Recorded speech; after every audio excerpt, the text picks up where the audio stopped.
Ok, vamos a iniciar con este webinar del día de hoy, donde vamos a conversar un poco acerca de cómo funcionan los hospitales, cómo funcionan los centros de salud y quién mejor para hablar que eso que personas que han estado dentro de dentro del centro de salud. Entonces, bueno, por aquí hay varias personas conectadas. Hay estudiantes de primer semestre, estudiantes también de preuniversitario. Habrán otras personas que probablemente tengan la intención de estudiar dentro de las ciencias de la salud. Y bueno, estamos por aquí. Mi persona, para quienes no me conocen, yo soy el doctor Guillermo Bervins. Todo excelente, muchas gracias, Diana. Guillermo Bervins, que estoy por aquí. Y por aquí está, y vamos a tener una conversación. Por aquí está mi hermana Yandeli Bervins, que ella es, por aquí, activó su cámara, que ella es médico especialista en lactancia materna. Por aquí también está mi hermana menor, Yaniret Bervins. Ella es estudiante de quinto año de medicina. Y por aquí también tenemos a una prima querida, Rosdely Bervin. Aquí está activando su cámara también. Ella tiene experiencia, médico egresada de la UCLA en Venezuela. Ahorita está laborando en Ecuador y tiene experiencia en diferentes áreas como terapia intensiva, cirugía pediátrica. Y bueno, aquí venimos a conversar un poco de cómo han sido las experiencias de cada uno de nosotros en el ámbito de la salud. Entendiendo primero que, bueno, estamos conversando y seguramente quienes se conectan a este webinar, ¿verdad? Bueno, les gustaría saber eso. Entonces, comenzando desde lo más básico acerca de cómo se organiza un hospital, ¿verdad? Y yo podría adelantarles, por ejemplo, que un hospital normalmente se divide según las áreas, las grandes áreas de la medicina, ¿verdad? Que donde tenemos a materno-infantil y médico quirúrgico. Y luego dentro de materno-infantil está ginecobstetricia y también está pediatría, ¿verdad? Y médico quirúrgico, pues tenemos a cirugía y medicina interna. Esas son las grandes divisiones. Entonces, eventualmente podríamos tener aparte un hospital, por ejemplo, dedicado a la pediatría, que normalmente, bueno, en nuestro caso, hemos tenido experiencia en hospital pediátrico. Y bueno, normalmente un hospital central depende, estos servicios dependen del tamaño del hospital. Entonces, por ejemplo, medicina interna podría tener subservicios y cirugía pediátrica podría tener, bueno, pediatría, por ejemplo, podría tener subservicios como por ejemplo cirugía pediátrica. Entonces, bueno, vamos a darle el paso por aquí a mi hermana Yaniret, mucho gusto con todos. Ella les comentaba que es estudiante de quinto año de medicina, entonces que nos cuentes un poquito cómo ha sido tu experiencia en las pasantías a través del servicio, cómo ves que se organiza el equipo de salud y bueno, de los, de los últimos eslabones, ¿verdad? Todos pasamos por allí. Dentro del equipo de salud, el estudiante de medicina está allí aprendiendo. ¿Cómo ha sido tu experiencia? Mira, adelante. Gracias. Bueno, un placer con todos. Soy, como ya dijo mi hermano, Janiret Bervins.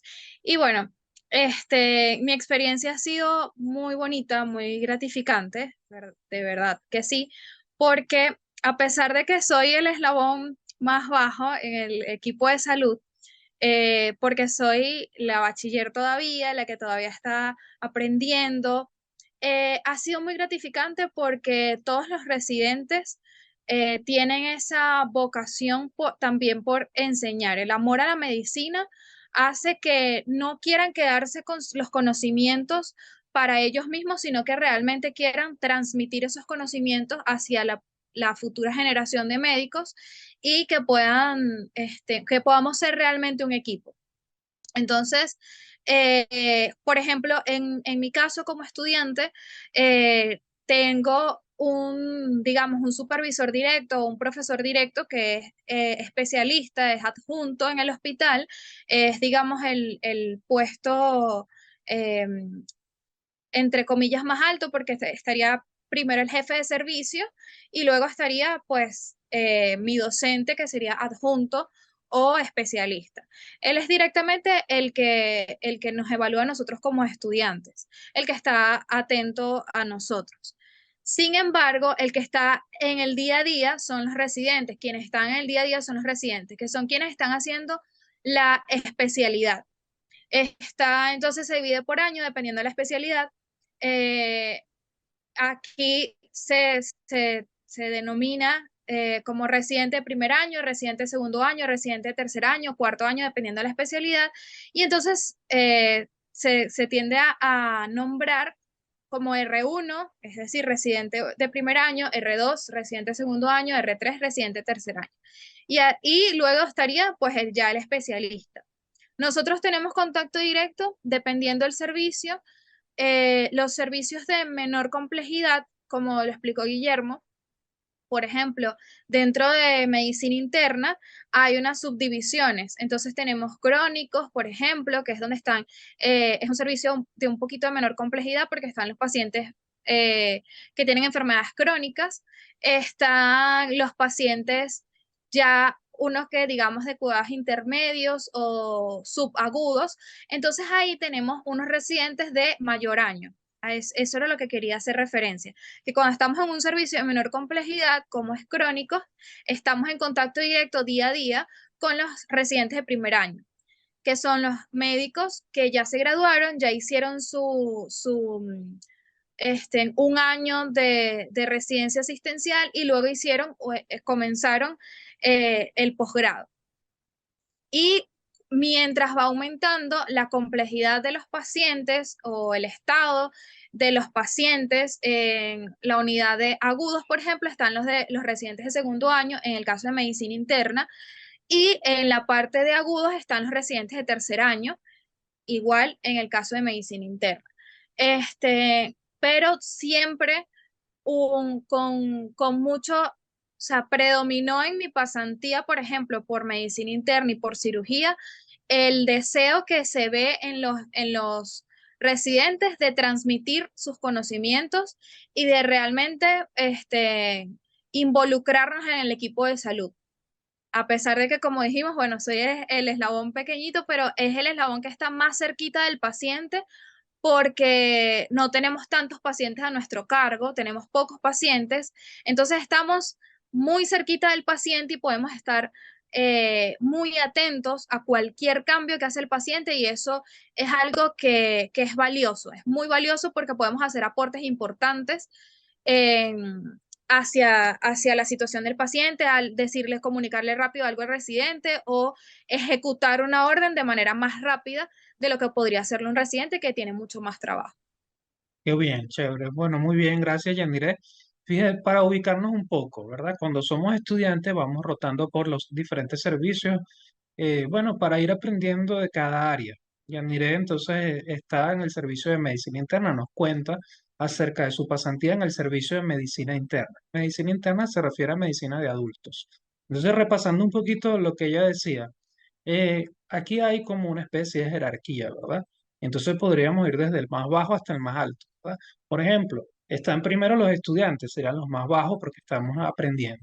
Los estudiantes depende del año en el que estén, pues estará uno, si está en tercer año, cuarto año, luego estará el de más arriba, el de quinto año, el de sexto año. Cuando yo pasé, yo estaba en lo que equivale a un cuarto año y tenía entonces, digamos, como algo así como mi jefe inmediato era un bachiller de quinto año, era un estudiante que nos mandaba a nosotros. Entonces, como una cadena de mando, ¿verdad? Luego de los estudiantes, por encima estaría el médico que se acaba de graduar y que, por ejemplo, podría estar haciendo lo que se denomina artículo 8 o trabajar para público antes de avanzar, ¿verdad? Antes de hacer un posgrado, que sería el médico interno. Él, en teoría, estaría por encima, ¿verdad? Luego estarían los estudiantes de posgrado, que son los que Yandire menciona como R1, R2, R3, y dependiendo cuánto dure el posgrado, por ejemplo, si dura 3 años sería el máximo R3, si dura 4 años sería máximo el R4. Luego, por encima de ellos estaría el médico adjunto. El médico adjunto es un médico ya especialista encargado de un equipo de trabajo, donde generalmente tiene varios residentes, varios estudiantes, etcétera. Y por ejemplo, te pregunto, Yanire, cuando tú pasaste, ¿cuántos equipos dentro del servicio de medicina interna había? Eso es un hospital grande con todos los servicios completos. Habían como cuatro grupos, Cuatro no, grupos. perdón, equipos, 5 grupos. Sí, 5 equipos, ¿verdad? 5 equipos, porque de hecho entonces hacían guardias cada 5 días. Ok. Cada equipo hace guardia un día y luego van rotando los días. Entonces, 5 equipos o 5 grupos. Entonces, cada equipo tiene, es un grupo de R1, R2, R3 también. Puede ser que algunos bachilleres, estudiantes de medicina estén integrados con ese equipo y tienen un médico especialista, digamos, a cargo de ese equipo. Luego, por encima del médico especialista estaría el jefe de servicio, que es como el jefe supremo del servicio, ¿verdad? Que normalmente es un médico especialista con amplia experiencia en el área. ¿Ok? Bueno, se le llama jefe de servicio. ¿Bien? Y así entonces vamos a tener diferentes servicios como es el de medicina interna, como puede ser otro servicio como es el de cirugía y sus derivados. Por ejemplo, tendremos también dentro de medicina interna cuidados intensivos, que depende de medicina interna. Igual, medicina interna podría dividirse en medicina de hombres y medicina de mujeres. ¿Ok? Podría dividirse de esa manera. Y luego, por encima de eso, pues estaría el jefe del hospital, que dependiendo del tipo de hospital, tendrá varias categorías también. Pero esto, digamos, en general, que es lo que más nos interesa a nosotros como futuros estudiantes de ciencias de la salud. Bueno, por aquí estaba mi hermana Yandeli, que también me gustaría, pero creo que tiene problemas de conexión y se salió. Cualquier cosa, si está por ahí, que avise, no la veo. Pero también tenemos aquí Aquí a mi estoy. prima, por Ya aquí pude está. volver a ingresar. Por aquí está, ya va. Déjame ubicarte en el centro. Por aquí está. Bueno, entonces, ya mi hermana Yandeli, ¿verdad? Que como ella trabaja en un centro privado de salud, ya como especialista en lactancia materna, y a ver, cuéntanos un poquito qué hace y cómo es el trabajo en el equipo de salud, ¿verdad? Porque tú trabajas junto a otros profesionales, por ahí está mi sobrino, hola. Ella trabaja junto a otros profesionales, ¿verdad? Ahí está mi sobrino Sí, Tobias, mucho gusto con todos también. Este, y cómo es el trabajo con el equipo de ya salud. va. Es decir, el equipo de salud se integra por varias personas, varios Sí. médicos, de hecho, y también integrado, por ejemplo, con personal de enfermería, con los camilleros, cómo es ese trabajo y qué haces tú concretamente cuando te llaman para atender. Ok, dame un momento, ¿sí? Sí, Ya va. ok, Ya va un momentico. lo que podemos hacer para que mi sobrino se, se calme un poquito por allá es avanzar con Rosdeli. Me avisa, Yandeli, Sí, cuando sí, estés mejor. lista. Ok, Rosdeli Dame unos minutos. entonces, claro, tiene la experiencia de trabajar en diferentes países. Ella está ahorita en Ecuador. Y entonces, coméntanos un poco cómo ha sido ese cambio, ¿verdad? Porque has trabajado aquí también, bueno, pasamos, recuerdo cuando éramos estudiantes y uno cuando es estudiante se recorre todo, ¿verdad? Recorre ambulatorios, consultorios, recorre también los servicios y luego tú tienes la experiencia de ir a otro país y ver también cómo se trabaja en otro país. ¿Ha sido muy parecido? ¿Qué cosas has visto que es diferente? Bueno, bienvenida, adelante. Muchas gracias, Guillermo, y bueno, un gusto con todos. Yo soy Rosdely Berbín, como dijo mi primo. De la experiencia que he tenido en los dos países donde he trabajado hasta ahora, en Venezuela y Ecuador, aquí tengo casi 7 años trabajando como médico y la verdad que la experiencia ha sido muy diversa. Creo que para mí también venir aquí fue como abrir el horizonte con respecto a las diferentes áreas donde uno puede ejercer la medicina. Las diferencias más puntuales que he notado, incluso cuando tú me preguntaste cuáles podrían ser las diferencias que he notado entre Venezuela y Ecuador en cuanto a la parte médica. Primero, algo que me afectó llegando acá fue que los turnos, las guardias se hacen cada 4 días. Entonces yo venía con el ritmo en Venezuela de que las guardias eran cada 5 días y encontrarme con esta otra realidad, pues sí fue un poco difícil al principio, ya creo que no, me he adaptado. Otra diferencia muy grande que veo en el sistema de salud, por decir así, es que las clínicas aquí son consideradas como hospitales privados. y tienen la obligación de atender pacientes tanto del sector público como del sector privado. Entonces, esa parte también fue muy diferente con respecto al manejo de los pacientes. Eh, lo demás que yo pueda, digamos, recordar puntualmente, es muy similar el manejo de pacientes cuando ingresan a las diferentes casas de salud. Igual que en Venezuela, está sectorizado de acuerdo a la complejidad de los pacientes que pueden atender los hospitales. Entonces, por ejemplo, aquí se dividen en hospitales de primer nivel, segundo nivel, tercer nivel y cuarto nivel, que es dependiendo de la complejidad de pacientes que puedan atender.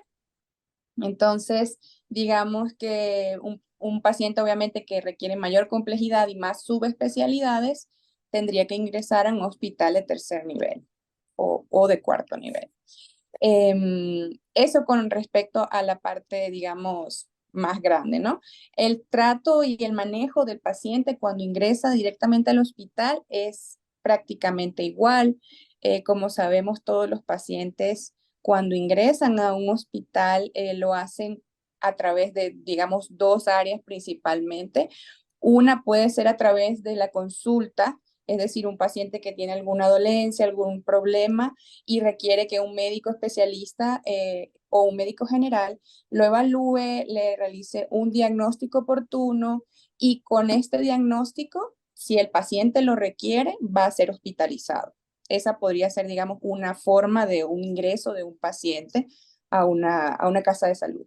La otra forma sería un paciente que llegue directamente a la emergencia porque obviamente su problema de salud sea más complejo, sea más agudo y requiera que el manejo sea inmediato, ingresarían al área de emergencia y de ahí, como ustedes muy bien lo mencionaron, pasaría a las diferentes áreas del hospital donde necesite ser atendido. Por ejemplo, si es un problema quirúrgico, va directo al quirófano y de allí pasaría a una sala de hospitalización o en caso de que sea un problema aún mayor, a una sala de cuidado intensivo, que si es un niño, pues sería pediátrico, si es un adulto, sería una UCI de adultos, una sala de cuidados intensivos de adultos, y así sucesivamente, ¿no? Dependiendo de la necesidad del paciente. Entonces, digamos que el manejo dentro del hospital es muy, muy similar a lo que yo viví en Venezuela, a lo que yo pude tener como experiencia en Venezuela. Igualmente tenemos funciones diferentes dependiendo del personal que está dentro del hospital. Por ejemplo, en mi caso, que soy un médico residente, sería considerada como médico residente, eh, tengo unas funciones muy específicas que son distintas a las del médico adjunto, que aquí le dicen médico tratante, ¿verdad? Entonces, cada uno va a tener unas funciones diferentes. Por ejemplo, en el caso del médico general o médico cirujano, como sería mi caso, que somos considerados médicos residentes, nosotros nos encargamos como decía Yanire, el contacto directo con el paciente. Generalmente tenemos una cantidad de pacientes establecidos para atender dentro de nuestra guardia.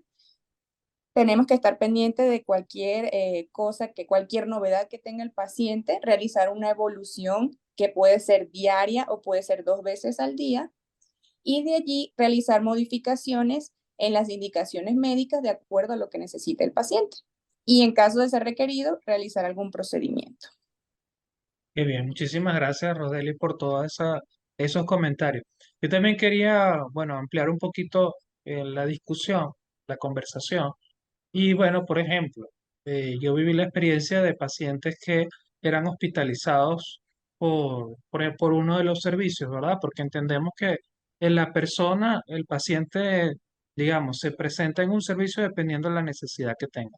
Si lo que tiene es un problema quirúrgico, pues va a entrar en el servicio de cirugía. Si lo que tiene es un problema médico, se le llama así, va a entrar en el servicio de medicina interna o algún otro, dependiendo de, digamos, cuál sea el área afectada. Por ejemplo, si hay un servicio de neurología y la persona tiene un problema neurológico, pues será entonces hospitalizado en ese servicio, dependiendo entonces de la enfermedad de los servicios disponibles que haya y de cómo se pueda resolver. Pero también existe la posibilidad de que, aunque una persona, por ejemplo, mi primer paciente, cuando yo era estudiante, mi primer paciente, digamos, por largo plazo, yo estaba en noveno semestre, lo que vendría siendo un cuarto año, y fue un paciente, el señor Carlos, recuerdo mucho, no siempre se recuerda mucho de su primer paciente. El señor Carlos, él tenía un cáncer gástrico, ¿verdad? Y ahora, estaba la discusión de si era de tratamiento quirúrgico o de tratamiento médico, aunque estaba hospitalizado en medicina interna.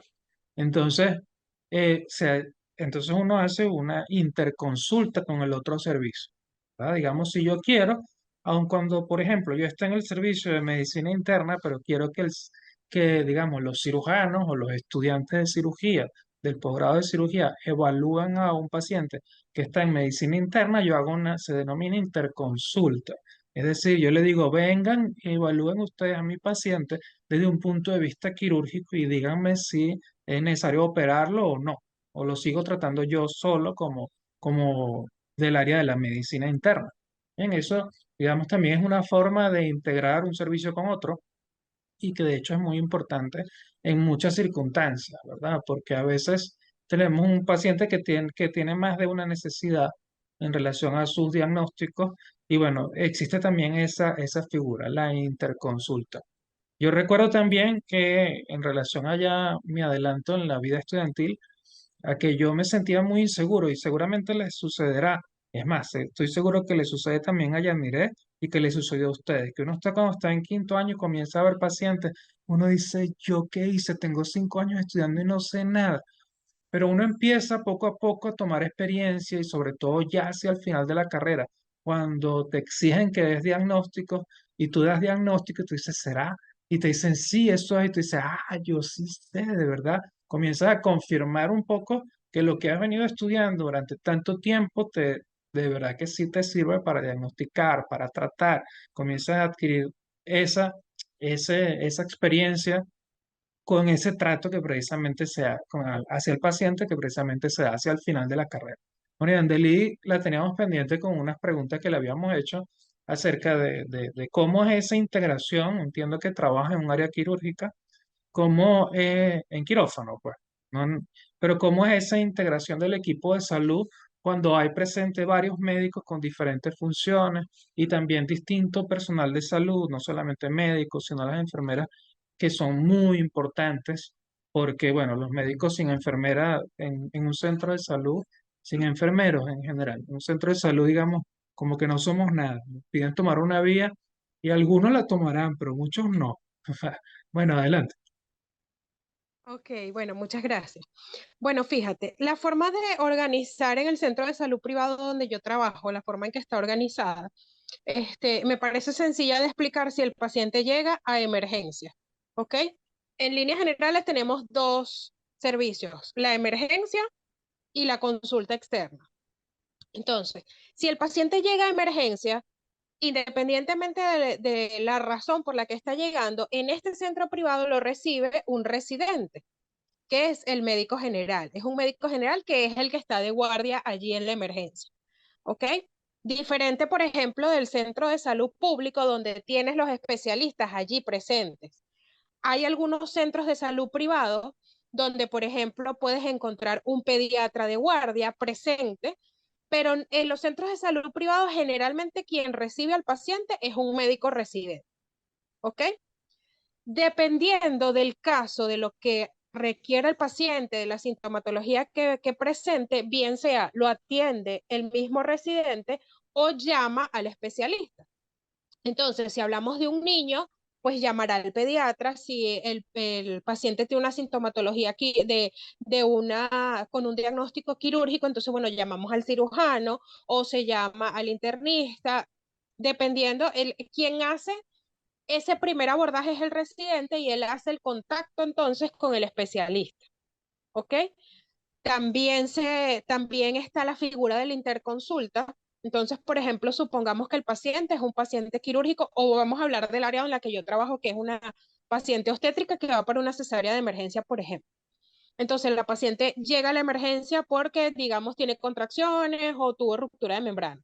La recibe el residente, la valora y llama al equipo de especialistas. En este caso de la cesárea, pues llama al anestesiólogo, llama al obstetra, llama al pediatra, que es quien va a recibir al bebé, y llama a la dula o consejera de lactancia, que es mi trabajo, ¿ok?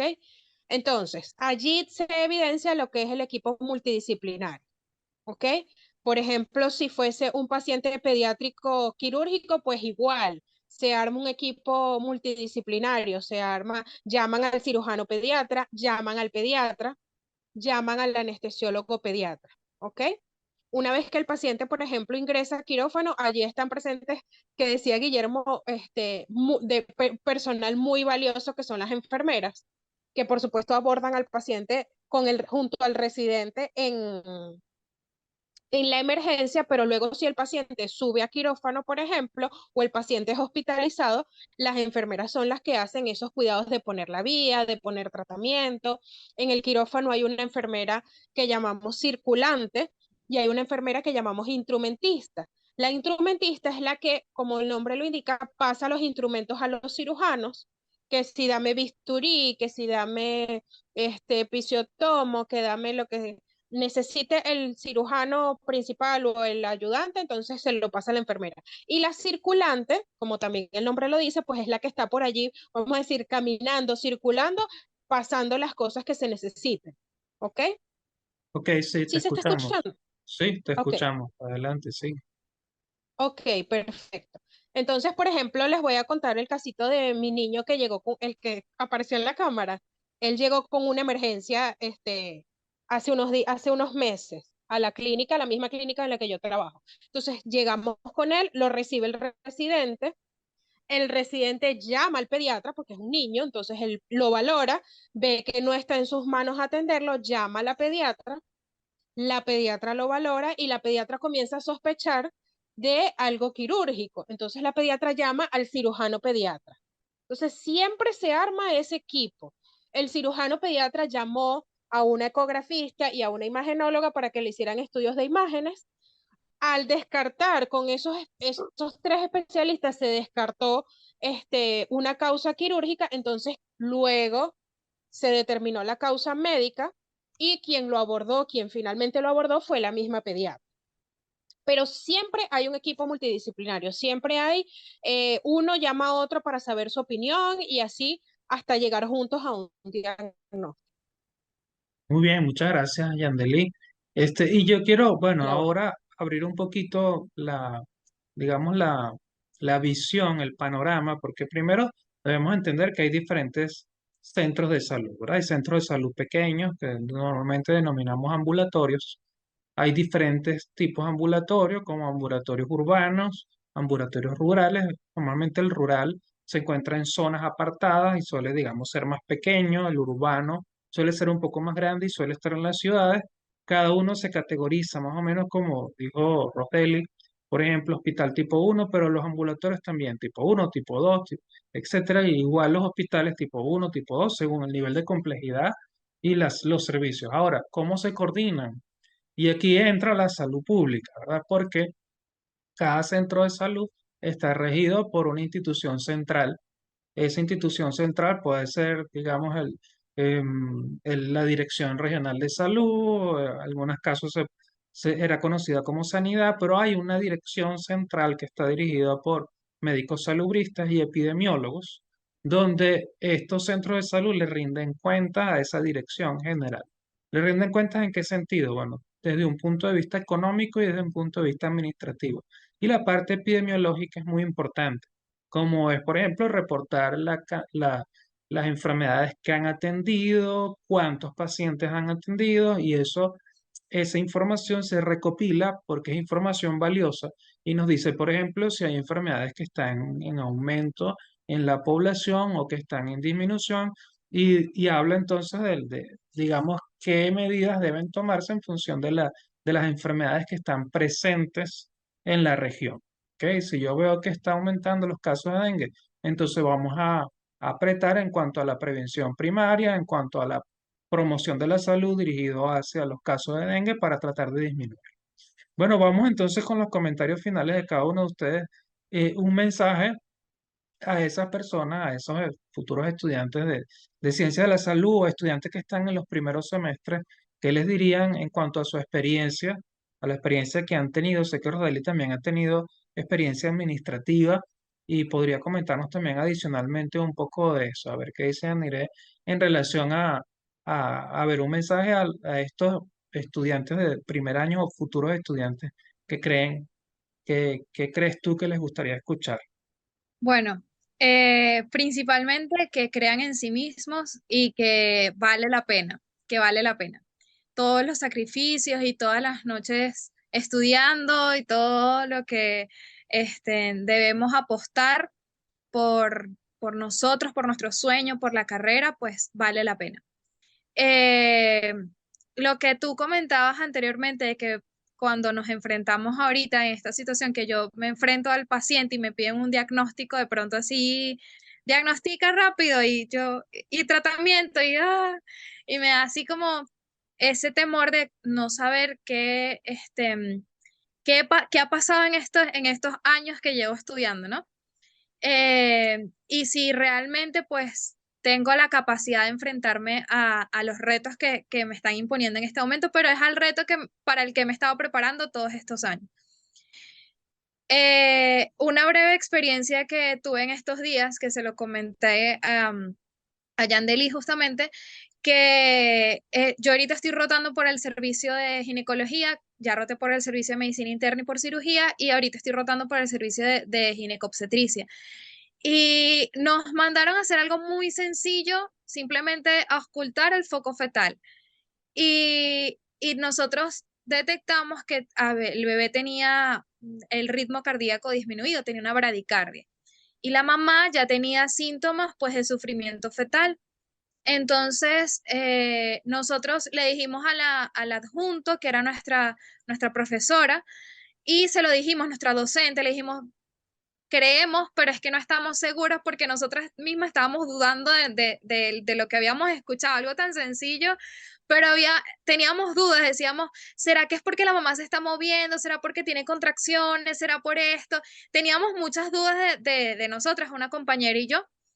Y le dijimos a la doctora utilizó un instrumento especial, el PINAR, para poder escuchar mejor la frecuencia cardíaca del bebé y efectivamente tenía una bradicardia.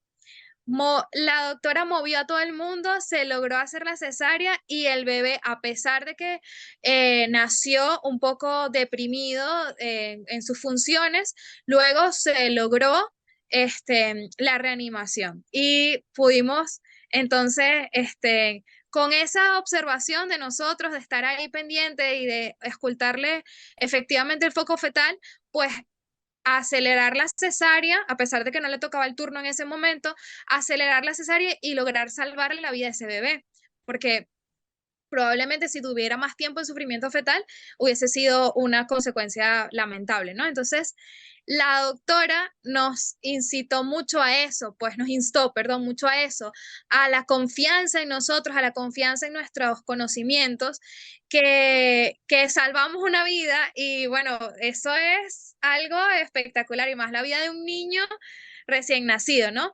Entonces, observando, estando al pie de la cama del paciente y bueno, nada, aplicando los conocimientos. Entonces, vale la pena. Cuando uno ya se enfrenta a este momento en el que pones a prueba todos los conocimientos para ayudar a los pacientes, y no solamente en este caso, sino en muchos otros casos, vale la pena.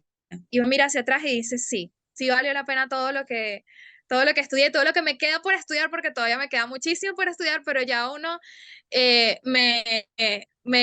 lo comprobarán ustedes, que también pasaron por donde yo estoy, que ya uno a esta altura estudia con un gusto impresionante porque estudias para tu paciente.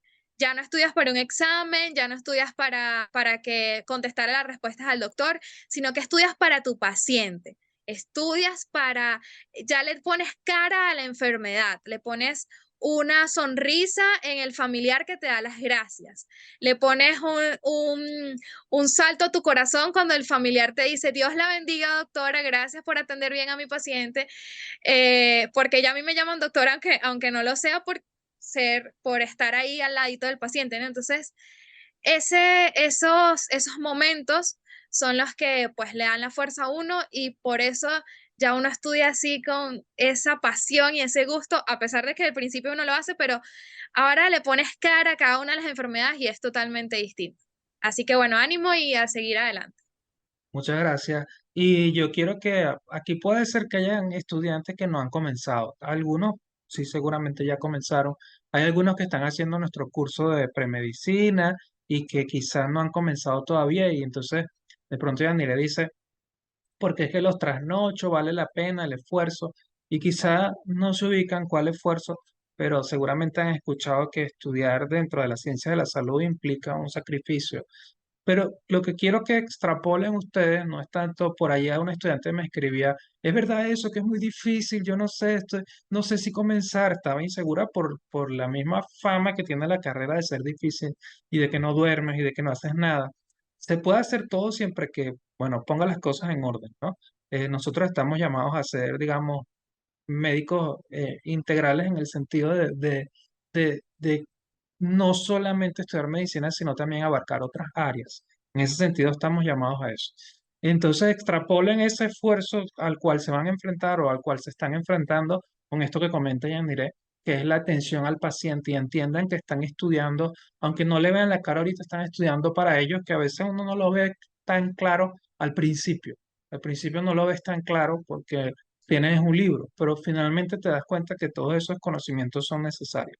Yo quiero también e invito a todos los que están conectados, que puedan dejar sus preguntas. Si quieren que algo específicamente sea contestado, pueden escribir por aquí en el texto o pueden igual activar su micrófono y preguntar algo específico. Y vamos ahora a escuchar a Yandelilla con su cierre, ¿verdad? ¿Vale la pena estudiar en ciencias de la salud? ¿Vale la pena avanzar? ¿Vale la pena trabajar en un centro de salud, en un área que te gusta? ¿Vale la pena?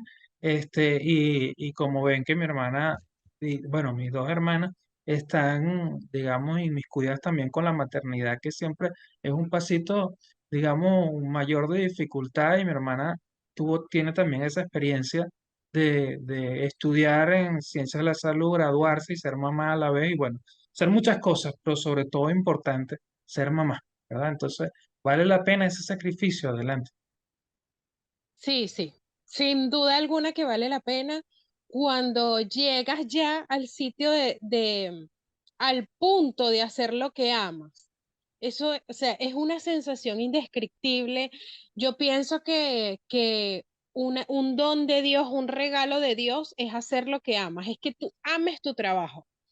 Y bueno, como médicos, una cosa que nos une muchísimo a los estudiantes de medicina y a los médicos es el amor por el aprender, porque nunca dejas de aprender, nunca. Desde el primer día de primer semestre hasta que se acabe tu vida, tú estás todos los días aprendiendo y lo haces con amor, como decía Yanire, lo haces con sed de saber, porque nunca se acaba el conocimiento, nunca se acaba. Siempre hay algo nuevo, siempre hay algo que no sabes. Y luego lo que ya sabes se renueva con los años. Ya lo que aprendiste este año, al año siguiente tienes que actualizar. Entonces, el amor por el aprender, eso es una de las cosas que no debemos dejar nunca que se apague, nunca. Siempre estar constantemente preparándonos, aprendiendo y por supuesto el amor por el paciente, no ver al paciente como una cama, como una enfermedad, sino, como decía Guillermo, el señor Carlos. Es mi paciente, es el papá de alguien, es el hijo de alguien.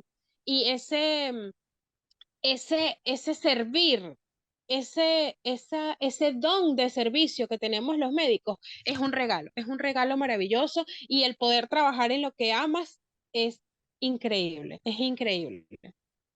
Muchas gracias a Yandeli. Y bueno, vamos a darle ahora la palabra a Rosdeli con su cierre, más o menos lo mismo, ahora vale la pena, pero tu experiencia ha sido diferente porque ha sido diversa en diferentes países con diferentes culturas y es ver cómo de pronto lo que aprendiste te sirve en general para la humanidad entera, ¿verdad?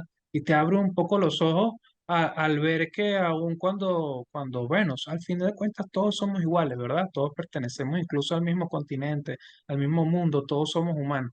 Pero ¿cómo ha sido esa experiencia de emigrar y llevarte todo ese montón de conocimientos en tu cabeza para aplicarlos también a gente que lo necesita en otros lados.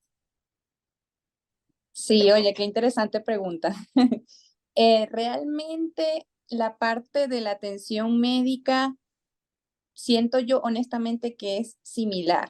La forma en la que tú te manejas en otro país, lo que, digamos, lo que va a cambiar es tu entorno, el hecho de que quizá la manera en la que se dicen las cosas no es idéntica, la forma en la que incluso te tienes que expresar hacia los pacientes no puede ser la misma porque no te van a entender. Entonces, creo que aquí lo que me ha tocado y lo que he tenido que aprender mucho es la parte de la adaptación, toda esta parte de tratar de ser aún más empática, tratar de ser, llevar, digamos, el ritmo, incluso al hablar, tratar de moderar mejor mi voz, eh, hablar con un lenguaje más comprensible y más universal, por decirlo así. Y por eso me hacen bullying, que he perdido un poquito el acento y toda esta parte, ¿no? Claro, es porque básicamente tienes que adaptarte a una nueva población, a nuevas necesidades de las personas a las que tú te estás enfrentando diariamente.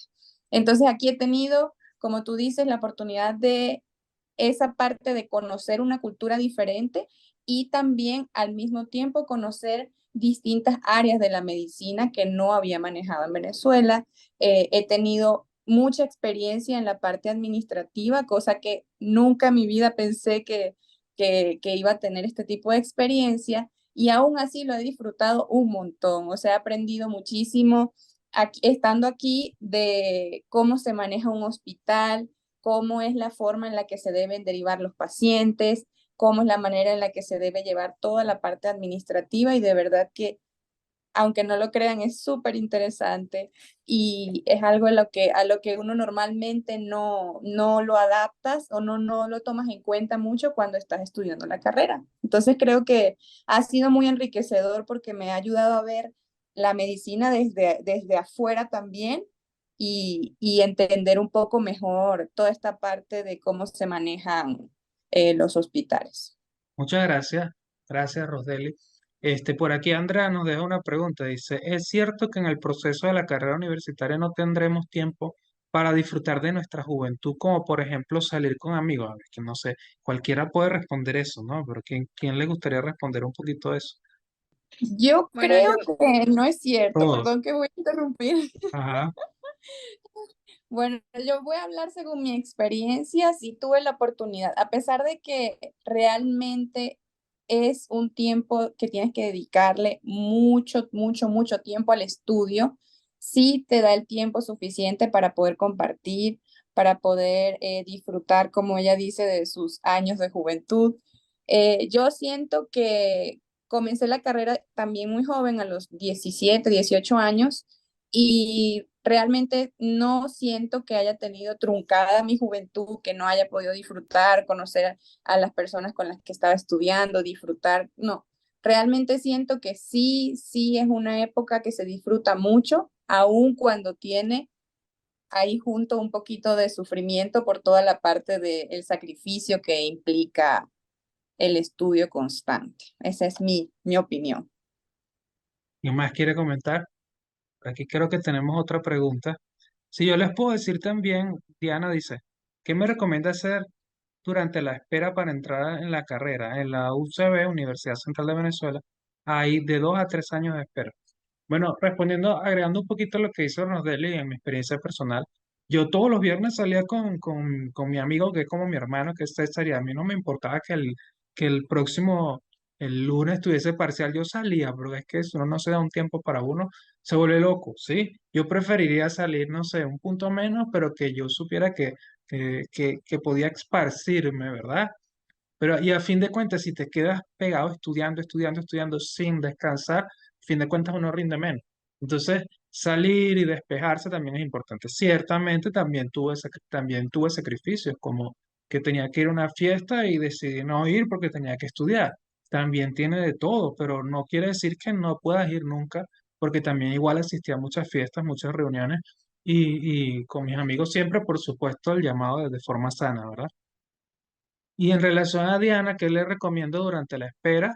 Bueno, precisamente Diana creo que es estudiante de premedicina también, me parece que empezó hace poco y nosotros en Abimed eso es lo que ofrecemos, una preparación, digamos, preuniversitaria, donde puedan comenzar a adquirir conocimiento y comenzar a entender el, tanto el nivel de exigencia como el ritmo de estudio, como la terminología. Bueno, hay un montón de cosas por saber y siempre, a fin de cuentas, cuando vamos preparados a ese inicio universitario, se hace mucho más sencillo. Entonces, eso es algo que nosotros ofrecemos en Abimed y que ustedes tienen acceso a esa información, pueden acceder a nuestra página web que es cursosabimed.net, cursosabimed.net, como está escrito aquí, aunque yo soy Guillermo Berbien, dice Abimed. Eh, y bueno, ahí tienen también la información. Bueno, ha sido un gusto, con placer compartir con todos ustedes y bueno, no queda más sino invitarles a nuestro próximo webinar. Si están interesados en la formación, ya tienen la información y por aquí sé que a Yandeli la ubicamos como arroba doctora modo mamá y los demás, ustedes me la dijeron, pero repitan ustedes sus etiquetas a ver cómo las consiguen en Instagram. A ver, a mí me pueden conseguir en Instagram como @ros.dcb. Ahí me pueden encontrar y se pueden comunicar. Cualquier duda que tengan, estoy a las órdenes. Muchas gracias. Bueno, yo realmente estoy en Instagram, @vervinsyani. A mí me consiguen como arroba doctor Berbins, todo pegado y doctor escrito completo. Bueno, ahí está mi Instagram, ya un Instagram, digamos, no tiene que ver mucho con la medicina, pero por ahí está y van a conseguir algunas cosas interesantes. Bueno, ha sido un gusto, muchas gracias a Yanire, a Yandeli, a Roseli, a todos los que se conectaron. Frida dice, muchas gracias por todo, sin duda oír hablar con tanto amor sobre su carrera nos hace empezar la universidad con mucha motivación. Y es muy importante, yo creo que todos de alguna forma hicieron referencia a lo mismo, que es hacer lo que tú amas, dirigirte hacia eso, porque siempre en algún momento ustedes van a cuestionarse yo por qué elegí esto, qué tan difícil, yo por qué. Dice, si no lo dudaste en algún momento, es porque no has empezado a estudiar verdaderamente, pero cuando lo que te apasiona es eso, ahí no hay duda que valga. Cuando lo que te apasiona y lo que tú amas es el donde estás, la carrera que estás haciendo, entonces, bueno, todo lo demás te puede venir en contra, pero a través del amor, sosteniéndote de eso y de la pasión que sentimos por el área, pues seguimos adelante. Sara dice, muchas gracias por su tiempo, aún no entro, pero escuchar sus experiencias me hace saber que al entrar será una maravilla a pesar de todo, tal cual, Sara. Muchas gracias por todo, dice Diana. Son excelentes doctores y profesionales también. Muchas gracias a ti, Diana. Y bueno, nos estamos viendo. Un gusto y un abrazo a todos y también los que estén por allí conectados posteriormente. Cualquier cosa estamos a la orden. Ya les dimos nuestras etiquetas. Y bueno, un abrazo. Seguimos adelante. Bye bye. Chao. Chao, chao.